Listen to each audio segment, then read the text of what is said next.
Hi mga ka-low carb! Let me share with you yung medyo madaling version ko ng pagluto ng ginataang tulingan. Yung iba kasing nagluluto ng ganito is pinapaksiw muna nila hanggang sa matuyo yung sabaw, then tsaka nila gagataan. Para daw mas tumagal siya ng 1 week. Hindi naman marami yung lulutuin ko and hindi rin naman siya patatagalin ng 1 week kaya yung medyo madaling version lang. Order lang ako ng 1 kilo ng tulingan sa Talipapa malapit sa amin. Hindi ko nga sinabing linisan yung isda para sana ipakita sa inyo kung paano alisin yun sa buntot ng tulingan kasi may part dyan na inaalis. Bukas ko nga ng plastic, malinis na pala. Hugasan ko lang saglit yung isda. Napurol na rin pala yung kutsilyo namin kaya naman hinasa ko na. Para mabilis kong mahiwa yung isda at hindi siya madurog. Ihiwa ko rin pala yung buntot ng ganyan para mas manuot yung lasa niya sa loob. Yung 2 piraso ng tulingan, medyo malaki siya kaya naman hiniwa ko siya ng 3. After ko ma-slice lahat ng isda, pinahiran ko lang yan ng asin. Kahit anong asin gamitin nyo, okay lang. Habang hinihiwa ko nga yung isda kanina, nagpainit na rin ako dito ng mantika.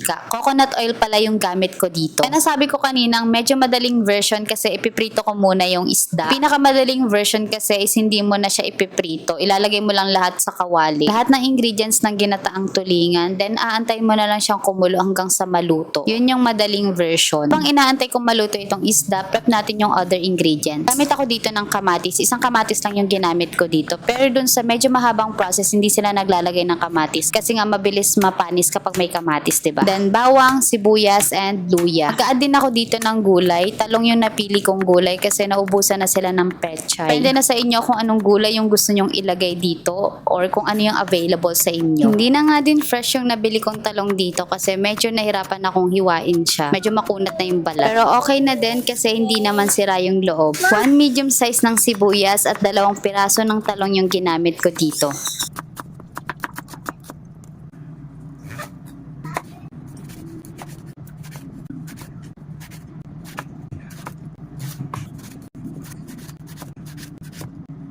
After ko ma-prep yung other ingredients, sakto naman luto na rin itong isda. Next is magigisa na tayo. Ang gamit kong oil is yung pinagprituhan lang din ng isda. Una ko munang igisa yung luya hanggang sa lumabas yung aroma niya. Next is yung bawang and sibuyas. Season na rin pala ako dyan ng salt and pepper. Translucent na yung sibuyas. Translucent? Char. Basta lumambot na siya, lagay nyo na rin yung kamatis. Sangkot siya nating mabuti itong kamatis hanggang sa umiwalay na yung balat niya. Sa ganitong paraan, sasarap talaga yung lulutuin mo.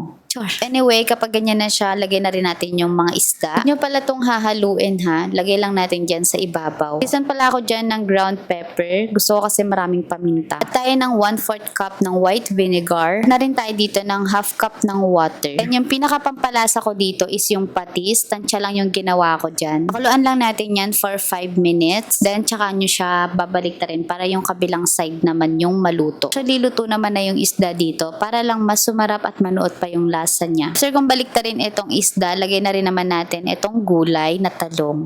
Hiniwa ko lang siya ng ganyan. So, depende sa inyo kung anong hiwa yung gusto nyo. Ito na rin dito yung green chili. Meron ako nabiling fresh gata nung nakaraang araw. Nilagay ko sa freezer. Alam, parang nagtubig siya, then nag-iba yung kulay niya. Nag-add pa ako dito ng isang pack ng coconut cream. Then nag-add pa ulit ako dyan ng konting patis lang. Lutuin lang natin siya for 20 minutes. Ito pala yung unang kulo niya. Kita nyo, hindi pa lahat luto yung talong. Gusto ko sa gata is yung malapot yung sauce. Kayo rin ba? After more than 20 minutes, ito na yung ginataang tulingan natin. O diba, super simple lang. This is also a nutrient-dense food. Siyang protein na galing sa isda. Healthy fats naman galing sa coconut cream. Ang carbs naman natin is itong talong. Kung kulang pa nga itong meal na to for you, add na lang kayo dito ng egg. So, yun lang for today's video.